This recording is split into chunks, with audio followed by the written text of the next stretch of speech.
Hi, I'm Eric D'Amato. From the shadows, it is me, Matt. And welcome back to Mindbreakers. Doodaloo, doodaloo, doodaloo.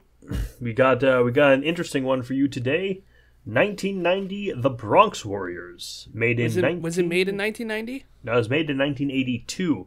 The one trivia, important fact I found about the movie is that the film is set in 1990. Fuck, no way. I would have never guessed. There's others, but there's also a scene where someone is wiped out on a motorcycle and it's not actually supposed to happen. What? Apparently an actor legit crashed their motorcycle, and I really hope they're okay. Was it still in the movie? I need to know. It was still in the movie. Oh, no. Anyway, this is an Italian movie. The director is Enzo G. Castellari. Is it an Italian director or what? Oh, yeah. Oh, boy. Oh, my God. In a post-apocalyptic New York City, a policeman infiltrates the Bronx, which has become a battleground for several murderous street gangs. Goddamn Bronx. Wait, just the Bronx? Just the Bronx. What the fuck? You know, the dog from Gargoyles. Oh, of course. Anyway, let's watch this. I don't know if I want to. Too bad, you have to. Damn it.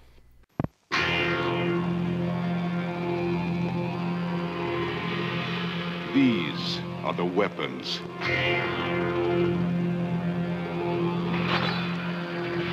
These are the warriors. This is the final battlefield.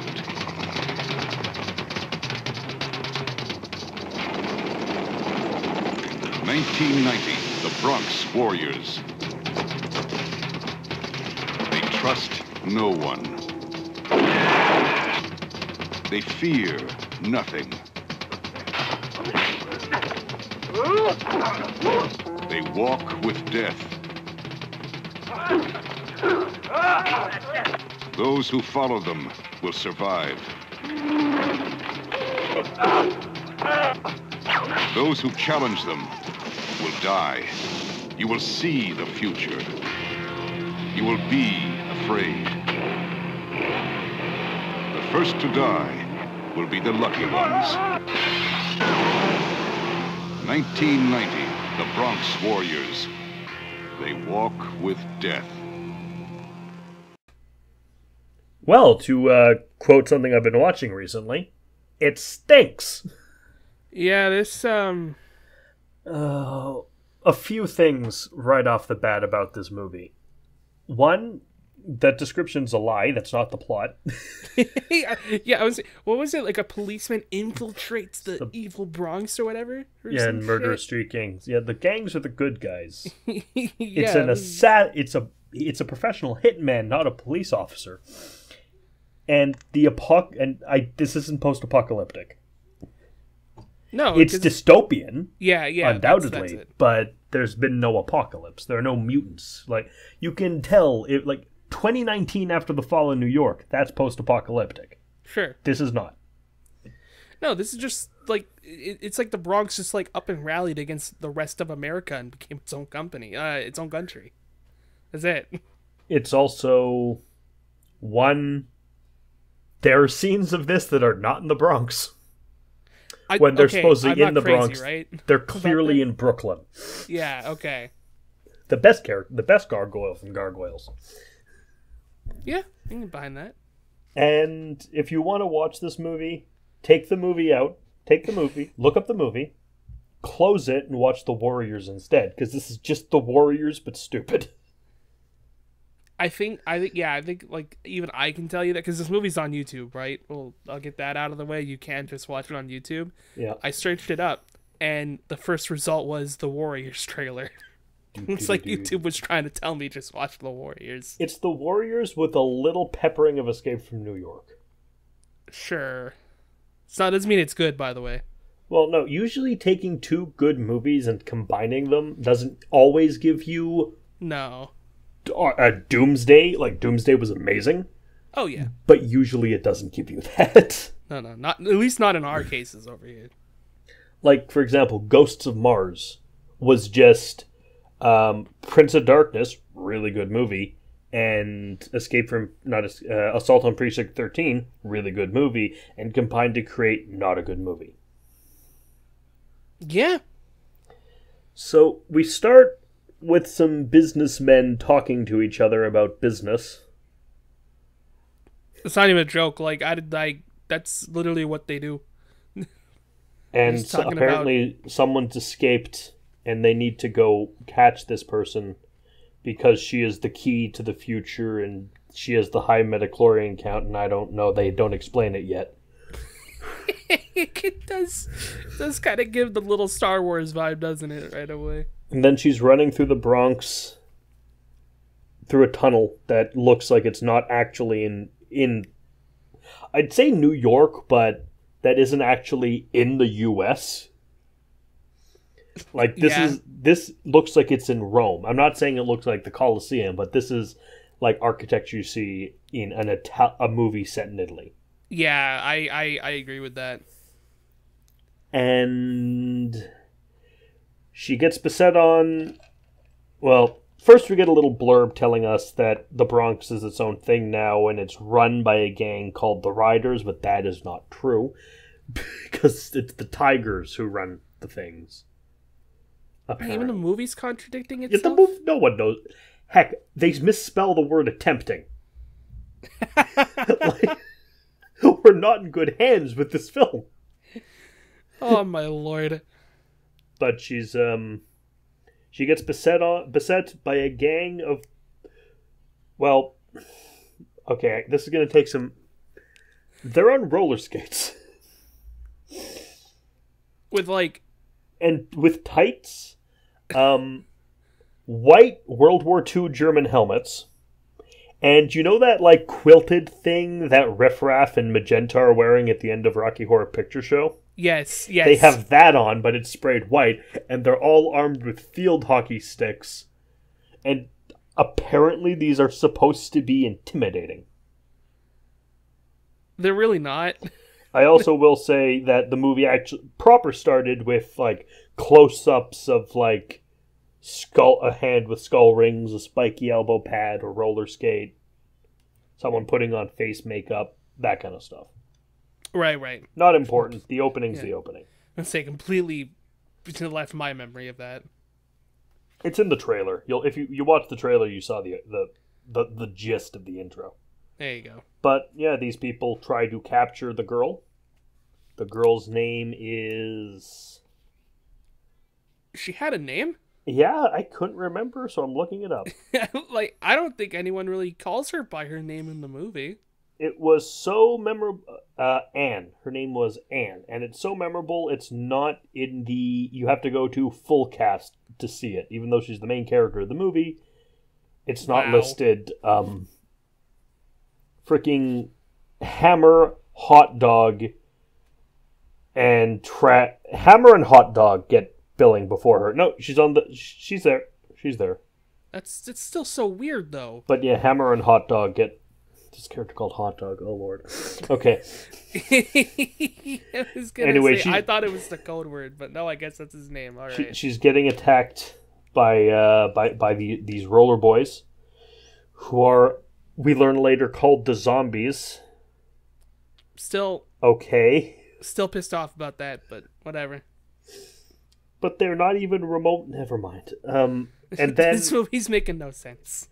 We see like a projection of a skull, and a gang called the Riders, who actually make sense as being called that, ride in. They're basically people on motorcycles. According to the opening credits, most of the extras and stuntmen of the gang are members of the Hells Angels. I read that too, because I think it was in the opening credits. And all that, I don't know if that's true. I don't think it is, but we'll let them say it is. Why not? And they have motorcycles with little like Halloween plastic skulls mounted on the headlights.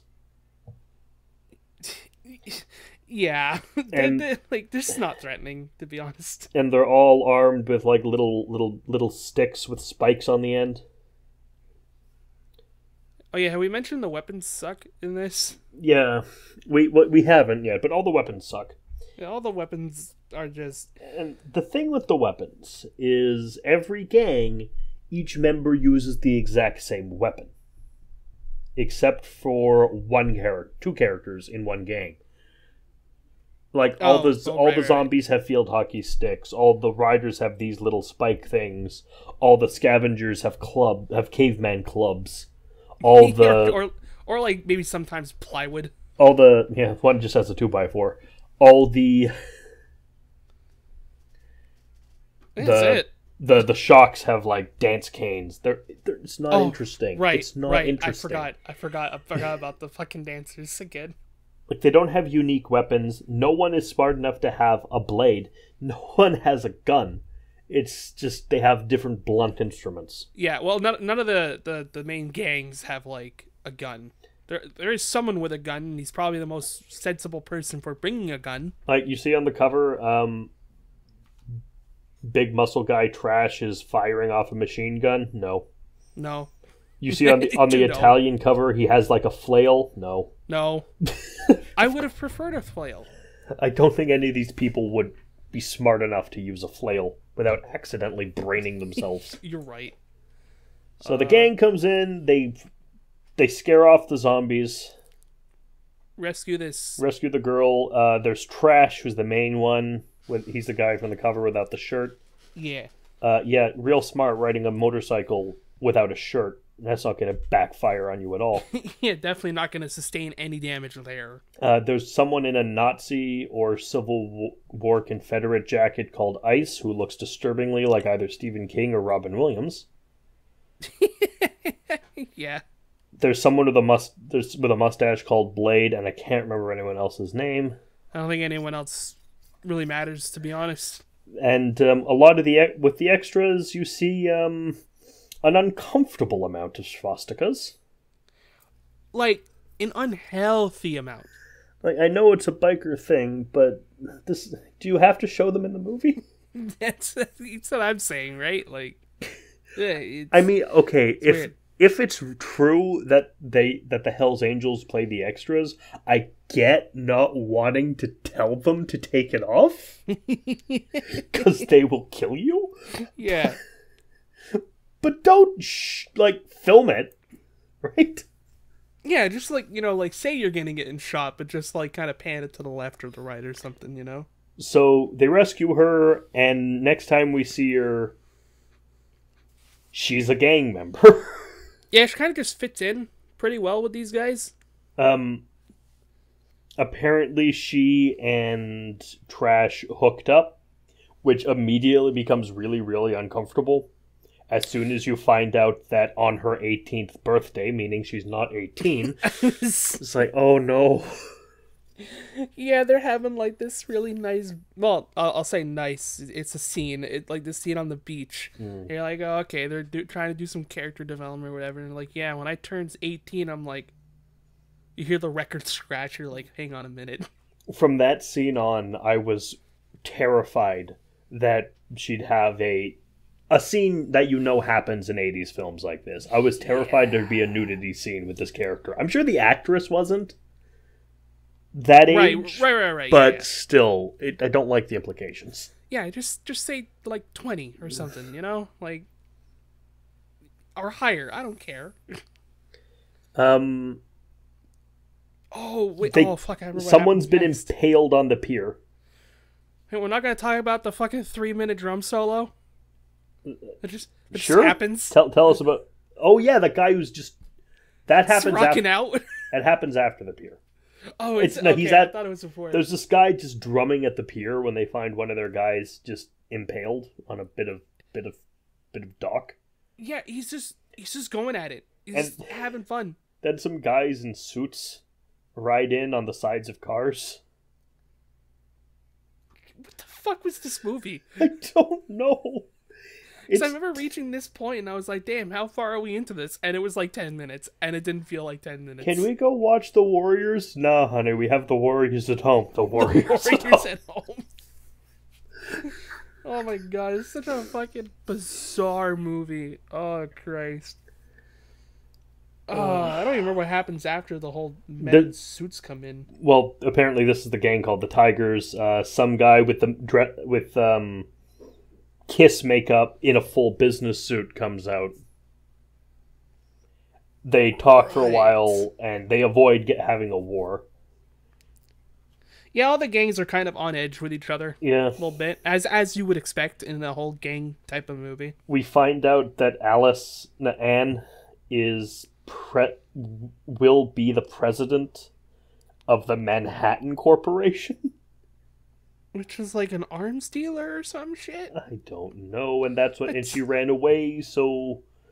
Apparently the company can't do anything if she's gone because they can't just find a new one. I guess. Yeah. I really don't know where the fuck they were going with this. They send a man called Hammer to go kill all the gangs and bring her out. One guy called Hammer who grew up in the Bronx, and he has an informant down there called Hot Dog, who looks like Stick from the Netflix Daredevil. Yes, I thought yes. And I agree. He has a built-up boot, so one of his legs is probably shorter than the other. Mm-hmm. And they come up with a plan to like turn the gangs against each other, and they kill a lot of people and plant evidence and stuff. Like they kill one of the gang member, the riders, two of the riders, and put like a tiger ring. Oh, right. I remember that, yeah. We meet the best character in the movie, Ogre, who is the leader of the Tigers. I don't know why a guy called Ogre is leader of the Tigers, and why he's just Lando Calrissian. Right? He has, there's a woman with him called Witch, who I thought was Lilith from Rat's Nights of Terror. I'm not gonna lie, same here. Like, they seem kind of uncanny lookalikes. And most stuff happens? They have to get to, like, Trash takes two of his gang, takes a gang member whose name I can't remember, and a gang member who's not named, so they're obviously going to die on this journey. They, with Anne, go to see Ogre. And while this is happening, Ice is making a deal with Hammer and Hot Dog. Jolly Pirate Club with their Jolly Pirate nicknames. I was gonna say, when you just said that out loud, like, my brain took a second to, like, remember we were talking about the fucking movie for a minute. No. Anne gets captured by the zombies. Yes. So they have to go get Ogre's help. Because apparently they need the entire Tigers and Riders gangs to bust up these losers on roller skates. Yeah, it's so fucking... And, like, you think maybe, right, if they need their help, maybe there's some kind of, like, fucking secret badasses, right, who can just fuck them up royally. But, like, honestly... It's just roller skate samurai. Yeah, they're so easy to take care of. It's not even a fucking issue later on in the movie. So... And Ice wants to be king because he's Iago from Othello, basically. He's Scar. So he's trying to take over the gang, but he's doing a really bad job of it because no one wants to follow him. Yeah, you know, he's trying. He's like, I'm gonna rule, and he's like, nah, man, we don't want you to be the gang leader. No, you ain't. But I want to, though. Yeah, we won't follow you. Oh. Damn. So, they first pass through the terror... First, they get attacked by... Is it the cavemen first? Yeah, because they're leaping from the walls and shit, right? They get attacked by a gang called the Scavengers, who are basically just cavemen in whiteface. With clubs that they somehow manage to stab No Name with. Yeah.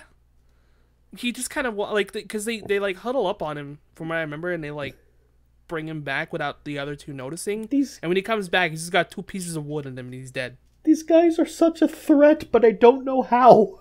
Yeah, like fucking, like, if you're looking at the scene, like, it's just so, it's so funny. Like, when, like, describing it cannot put into words is how silly it looks. Then they make it, they go through like a parking garage. Oh, right. And they meet the Shocks, who are the Shocks are tap dancing people with tights, purple vests, and metal hats. Silver vests and metal hats with kiss makeup on, who are led by some girl who's tap dancing the whole time she's talking to Trash, who's in a gold jacket. Yeah. They exchange, like, there's one blow from one of from Trash, someone parries it, and then that's the only, and then they just talk and then they go. And I don't know why this scene was in the movie. I don't know. They just come in and they're weird and then they leave and then they don't ever it's not speak like they of come it back, again. right? Like, it's not like they're like, oh, they're gonna help out later. No, they're literally done after this. It's so fucking. And this it's whole so weird. This whole time, Anne is tied up by the leader of the zombies called Golan, and she's tied up like Fay Ray and King Kong, and yeah, they're just in a red room with like mats and stuff that just looks like a rec center. They're in a rec center. They're in their community center. Yeah, they're practicing their rollerblading. They're practicing swinging their hockey sticks. Field hockey sticks. My ball, yeah, because they are shorter. So that's true. They break it. So we see Ogre being quote unquote bad by like giving free gas to this neighborhood and free food to this neighborhood. So why is he not the most respected person around if he's just? I don't know, man. This movie's logic is just all over the fucking place. Alright, I stopped questioning shit halfway through. So it's like, hey, hey Ogre, my girl's been captured. Can you help me find her? It's like, yeah.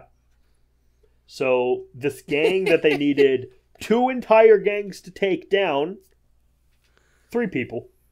Yeah. Because the other, oh my.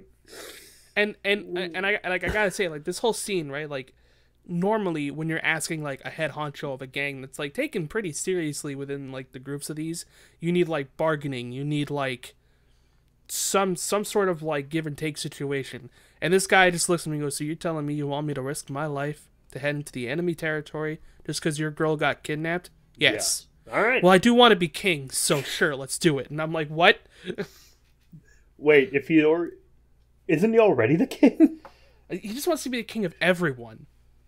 Like, just like, period. I don't know.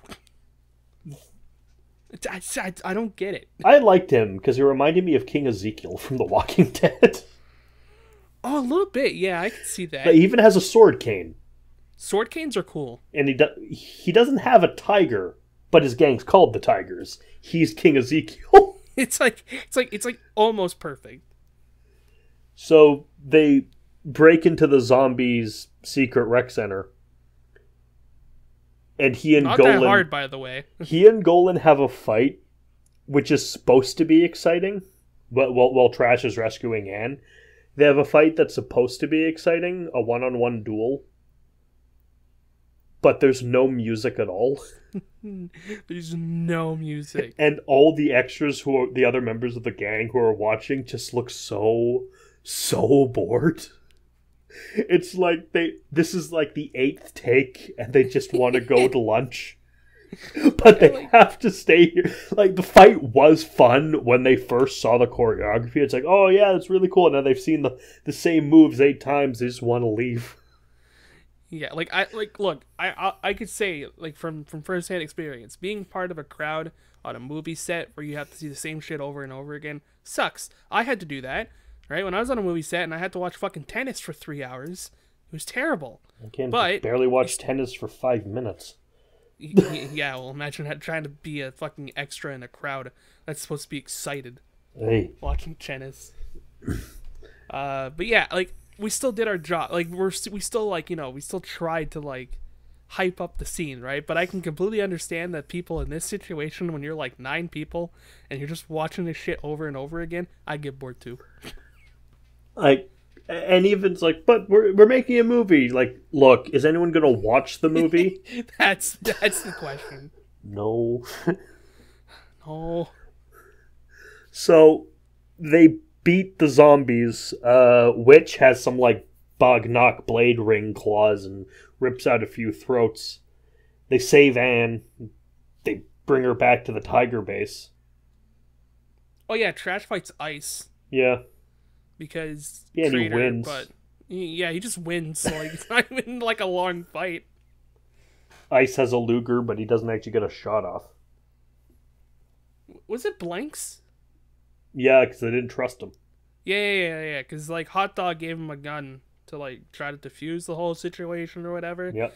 And he pulls it out. He's like, "Fucking got you, old man." He shoots it. He's like, "It's a blank, stupid." And he goes, "Oh." Then he does the whole knife shoot trick and stabs him. It's basically, you know, the scene in Die Hard. It's that, but not as good.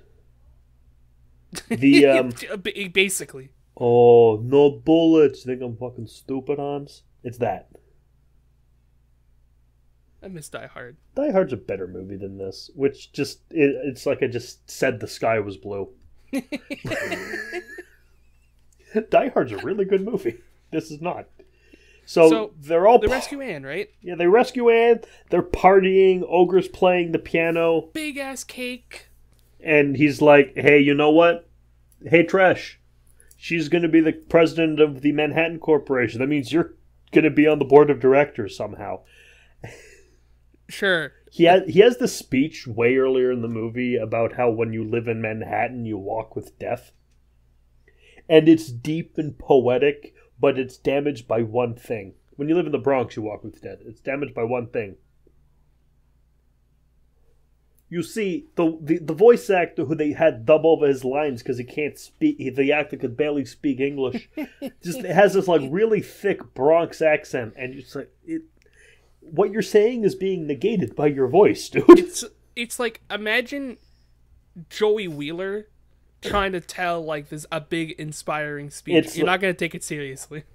Oh, to be or not to be, that is the question. Whether there's no... Okay, then I'm starting to sound like Christopher Walken, and that would have made this movie work. I don't care... Walken to voice trash. Doesn't matter who he'd play. It needed Christopher Walken. I agree. I hard agree on that one. So the Manhattan Corporation allows Hammer to take cops to attack the gangs. And they're dressed like every dystopian policeman you've ever seen. On horses. On horses. But the ones who aren't on horses, they're dressed like... You know the monorail episode of The Simpsons? You know Homer's train conductor uniform? That's what they're wearing. You're right. You'll see it's Springfield's only choice, so put up your hands and raise your voice. Monorail. Monorail. But Main Street's still all cracked and broken. Sorry, Mom, the mob has spoken. Fuck, that's such a good episode of The Simpsons. Yeah, the early seasons are pretty great. Mm-hmm. This movie's not, though. My favorite, I think, would be Redfish, Two Fish, No Fish. The one where Homer eats the pufferfish. Oh, that episode is so fucking good. That is one of the best episodes. Yeah, that one was just emotionally damaging. And as a recent and as someone who left the company and had to be rehired, his policy to give you the plague. That's the plaque, sir. Yes, the demotivational plaque. I need to watch an episode again. It's been too long. So they get on their horses and ride down into the tunnels, which is mistake one. Because any advantage a horse would give you in a situation like this is removed when you're in a tight space. Yeah, the horse now becomes a weakness. And it's not like it's one or two horses. It's like a lot. And they arm them with the cops with flamethrowers because it's not like horses have a deep instinctive fear of fire. you talking about? They're fine. They're gonna be fine. Like, you can even tell watching the movie, those horses are freaking out. Oh yeah, no, they did not like it. I have this, like, knowing that now, right? When they start using the flamethrowers on people, they reuse the same shot like 6 times. Mm-hmm. And I am almost convinced at this point it's because after they did it, they all fell off their horses and the horses ran away. Yeah, because no matter how well trained a horse is, fire, you're off the horse is gone. Oh yeah. And firing a flamethrower from horseback? Probably worse. 1, you're definitely going to set the horse on fire. 2, if you don't set the horse on fire, it's bucking you and leaving. it's fucking out of there, dude. Yeah, they have this huge fight. Big fight, hard to follow, and gets killed. And Ogre too, no? I can't remember. Yeah, he dies getting shot, then he sits on his chair and they set him on fire. Oh yeah, I forgot. It doesn't matter. And Takes dead. The bullet for Trash. Why? I don't know. So Trash takes a random harpoon gun. Yeah, where the fuck did he get that? One of the cops had it, and I don't know why one of the cops had it. That was my next question. Why the fuck did one of the cops have a And this whole fight, Hammer in his Gestapo uniform, not really, but same basic principle. But like kind of. Is like just laughing and shouting "kill" from the top of a hole. He's not getting involved. And Trash fires the harpoon gun at him and then just drags him with his motorbike and the movie's over. Yeah, he's not shitting you. Like, he literally gets on his bike, it takes off, and then freeze frame. Credits roll. And this movie has a sequel. I don't want to know. Escape from the Bronx. Is it just Trash trying to get out of the Bronx? I don't know what it's about. It looks like an Escape from New York ripoff. And Mark Gregory plays Trash again. Fucking God. Like on the cover for Escape from the Bronx, he has the jacket. The Snake Plissken brown jacket. Oh, okay. And he has the hair kind of like Snake Plissken. And of course. But not Snake Plissken in the movie. Snake Plissken from a poster. Kind of. Oh, yeah. Okay. It's like they didn't see the movie, really, but they have an idea and they're basing it on that. Someone, like, read them the Cliff Notes and they're like, yeah, we could do that. Oh, there's a third one as well, called The New Barbarians. This movie got a fucking trilogy? Yes. What the fuck? But New Barbarians, I think, is more like a spiritual sequel. Okay. Because Golan is in this movie as a character called One. Fred Williamson's back. Huh. As Nadir. Yeah, alright. And Giancarlo Prete plays Scorpion as Timothy Brent. I love when that happens in movies. Wait. With this actor as a completely different name. So, what did you think of this thing? Music was cool sometimes. Yeah, when it was there. All the best tracks from Escape from New York. Yeah. So he's very like I got about halfway through it and I was like, okay, surely we must be near the end. And then I found out there was like another hour of the movie and I'm like, oh, it's that. Okay. Look, that's pretty much how I felt. This doesn't just have a trilogy. It has a trilogy special edition tin box set. What the fuck? So if any of you guys are hardcore fans of these... First, see your doctor.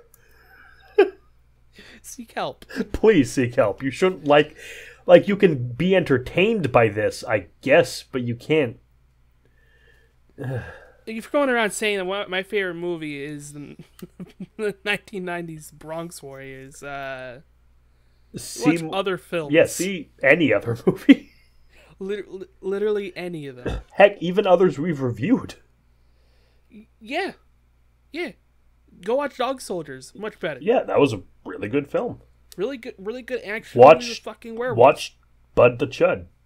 Watch Bud the Chud. Definitely watch it anyway. You've already seen it? Go watch it again. Watch Best it again. movie.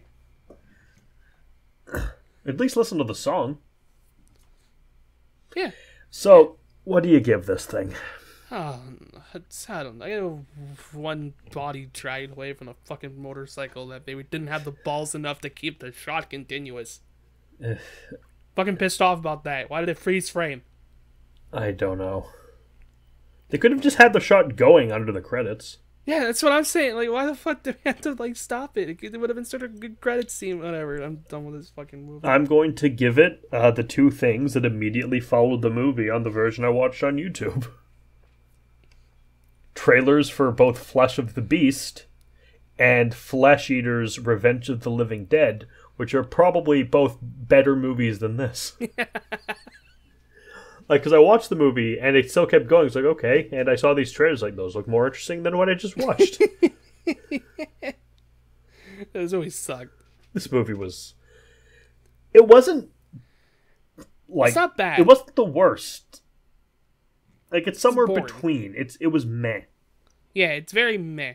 Like, the last episode, House 4, that was bad. That's a 90-minute film. It took me 5 hours to watch. Jesus Christ. This was just meh. Yeah, this is meh. We said meh. Meh. Meh. Meh. Meh. Well, but next week we don't have something meh for you. We don't have something bad for you. Wow. We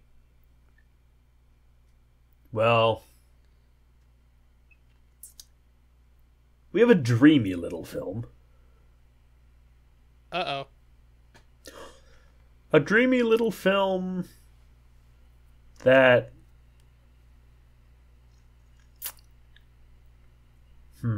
How can I give it away without really giving it away? I don't know, but the fucking suspense is killing me. 1, 2, and that's all I'll give you.